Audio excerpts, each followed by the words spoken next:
നമസ്കാരം. ആസ്ട്ര യൂണിവേഴ്സിൻ്റെ പുതിയൊരു അധ്യായത്തിലേക്ക് ഏവർക്കും ഹൃദ്യമായ സ്വാഗതം. നമ്മൾ ഇന്നിവിടെ നോക്കുന്നത് ശത്രു ശല്യം ഒഴിവാക്കുന്ന ഒരു വളരെ ശക്തിയുള്ള ഒരു ഭൈരവ മന്ത്രത്തെ പറ്റിയിട്ടാണ്. ഗുരുപദേശത്തോടു കൂടി ജപിക്കേണ്ട ഒരു മന്ത്രമാണിത്. നിങ്ങൾക്ക് മഹാദേവനെ ഗുരുവായിട്ട് സങ്കല്പിച്ചുകൊണ്ട് ഗുരുവിനെയും അതുപോലെ തന്നെ ഋഷീശ്വരന്മാരെയും അതുപോലെ മഹാഗണപതിയെയും പ്രാർത്ഥിച്ച് ഈ ഒരു മന്ത്രം നിങ്ങൾക്ക് ജപിക്കാൻ സാധിക്കുന്നതാണ്. അതിന് മുന്നേ ആയിട്ട് നിങ്ങൾ എന്ത് ചെയ്യുക, ആ ഒരു ശത്രു യഥാർത്ഥത്തിൽ നിങ്ങളുടെ ശത്രുവാണോ അല്ലെങ്കിൽ നിങ്ങൾക്ക് ശത്രുദോഷമുണ്ടോ എന്നുള്ള ഒരു കൃത്യമായിട്ടുള്ള ഒരു ബോധ്യത നിങ്ങൾക്കുണ്ടാവണം. അതായത് മറ്റുള്ള ഒരാളോടുള്ള വൈരാഗ്യം കൊണ്ടോ അല്ലെങ്കിൽ വിദ്വേഷം കൊണ്ടോ നമ്മൾക്ക് നമ്മുടെ ശത്രുവിനെ നശിപ്പിക്കാനുള്ളതല്ല. നമ്മുടെ നിരന്തരമായിട്ട് നമ്മുടെ നിത്യജീവിതത്തിൽ തടസ്സങ്ങൾ അല്ലെങ്കിൽ നമ്മളെ ആക്രമിക്കുന്ന സ്വഭാവമുള്ളവർക്ക് വേണ്ടിയിട്ട് പ്രയോഗിക്കേണ്ട ഒരു മന്ത്രമാണിത്. ഈ ഒരു മന്ത്രം നമ്മൾ നിരന്തരം ജപിച്ചു കഴിഞ്ഞാൽ ആ ഒരു വ്യക്തിയെ നമുക്ക് ഈ ഒരു നിരന്തര ജപത്താൽ ആ ഒരു വ്യക്തിയെ നമുക്ക് പലായനം ചെയ്യിപ്പിക്കാൻ സാധിക്കുന്ന ഒരു മന്ത്രമാണ്. അപ്പം ഗുരുപദേശം നിർബന്ധമായിട്ടുള്ള മന്ത്രമാണ്. ഭൈരവമൂർത്തി എന്ന് പറഞ്ഞാൽ വളരെ ഉഗ്ര സ്വരൂപിണി, ഉഗ്രരൂപഭാവത്തോടു കൂടിയിട്ടുള്ള ദേവത കൂടിയാണ്. അപ്പോൾ നമ്മളൊന്ന് മനസ്സിലാക്കേണ്ടതെന്ന് വെച്ചാൽ നമ്മൾ തെറ്റായിട്ടുള്ള കാര്യങ്ങൾക്ക് ഉപയോഗിക്കുമ്പോൾ നമുക്കിതിൻ്റെ തിരിച്ചടികൾ നമുക്ക് ലഭിക്കും. നമ്മൾ എന്തിനാണോ ചെയ്യുന്നത് അത് നമുക്ക് റിവേഴ്സായിട്ട് വരുന്നതായിരിക്കും. അതുകൊണ്ട് നമ്മൾ 100% നമുക്ക് ഈ ഒരു കാര്യത്തിൽ നമ്മൾ നമ്മുടെ ഒരു രക്ഷയ്ക്കായിട്ട് ജപിക്കുന്നു എന്നുള്ള ഒരു ന്യായം കൃത്യമായിട്ട് ഈ ഒരു വിഷയത്തിൽ ഉണ്ടാവണം. അത്തരക്കാർക്ക് ഈ ഒരു മന്ത്രം മഹാദേവനെ ഞാൻ നേരത്തെ പറഞ്ഞ പോലെയുള്ള രീതിക്രമങ്ങൾ പാലിച്ചുകൊണ്ട് ഈ ഒരു മന്ത്രം ജപിക്കാവുന്നതാണ്.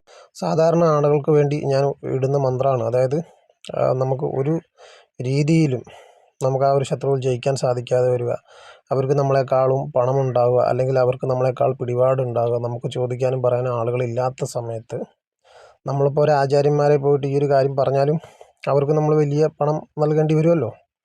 അപ്പോൾ ഒരു രീതിയിലും നമുക്ക് എന്ത് ചെയ്യാൻ പറ്റില്ല, രക്ഷപ്പെടാൻ മാർഗമില്ലാത്തപ്പം ഇത്തരത്തിലുള്ള ലളിത മന്ത്രങ്ങൾ അല്ലെങ്കിൽ ഇത്തരത്തിലുള്ള ഉഗ്രമന്ത്രങ്ങൾ നിങ്ങൾ ജപിക്കുന്നതുകൊണ്ട് യാതൊരു തെറ്റുണ്ടെന്ന് എനിക്ക് തോന്നിയിട്ടില്ല.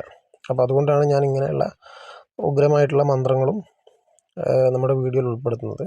അപ്പോൾ ആ മന്ത്രത്തിലേക്ക് പോകുന്നതിന് മുന്നായിട്ട് നിങ്ങൾ എൻ്റെ ചാനൽ ആദ്യമായിട്ട് കാണുകയാണ്, നിങ്ങൾ ചാനൽ സബ്സ്ക്രൈബ് ചെയ്യുക. അതുപോലെ തന്നെ നിങ്ങൾക്ക് ഇത്തരത്തിലുള്ള അറിവുകൾ ഇഷ്ടമാണ് നിങ്ങൾ ലൈക്ക് ചെയ്യുക.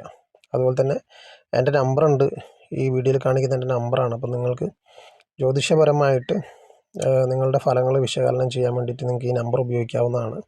നിങ്ങളെ അലട്ടുന്ന ബന്ധങ്ങൾ, അതുപോലെ തന്നെ വിവാഹം, പ്രണയം, വിദ്യാഭ്യാസം, തൊഴിൽ സംബന്ധമായിട്ടുള്ള പ്രശ്നങ്ങൾക്കുള്ള പരിഹാരം കൃത്യമായിട്ട് നിങ്ങളുടെ നക്ഷത്രപ്രകാരമോ അല്ലെങ്കിൽ നിങ്ങളുടെ കൈരേഖ പ്രകാരമൊക്കെ നിരീക്ഷിച്ച്, നിങ്ങൾക്ക് ജനനവിവരങ്ങൾ അറിയില്ലെങ്കിൽ നിങ്ങളുടെ കൈരേഖ പ്രകാരം നോക്കിയിട്ട് കൃത്യമായി പറയുന്നതായിരിക്കും.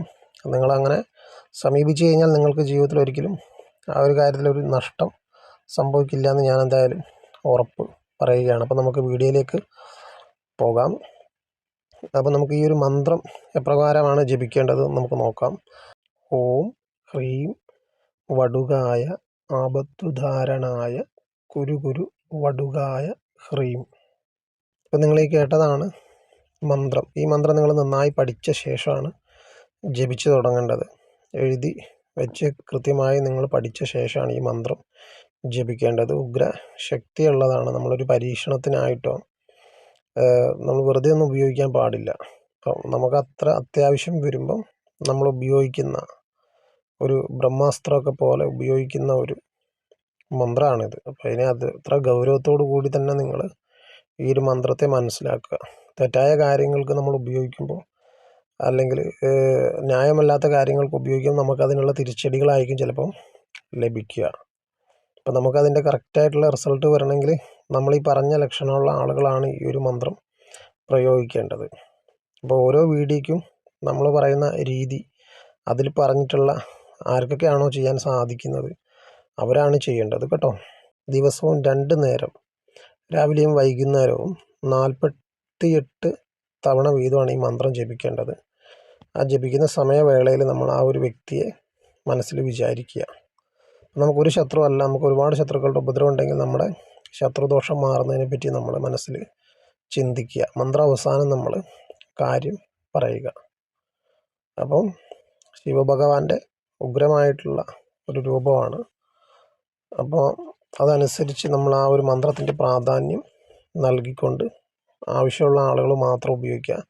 ഇത്തരത്തിൽപ്പെട്ട മന്ത്രങ്ങൾ ഉപയോഗിക്കാൻ ഞാൻ ആരെയും നിർബന്ധിക്കില്ല. ഇത്തരത്തിലുള്ള അറിവുകളുണ്ട് എന്ന് നിങ്ങളുടെ ഓരോ സാഹചര്യങ്ങളാണല്ലോ നമ്മളെ ഓരോ കാര്യങ്ങൾ ചെയ്യാൻ പ്രേരിപ്പിക്കുന്നത്. അത്തരം സാഹചര്യങ്ങൾ വരുമ്പോൾ നമുക്ക് ഉപയോഗിക്കാൻ സാധിക്കുന്നതാണ്.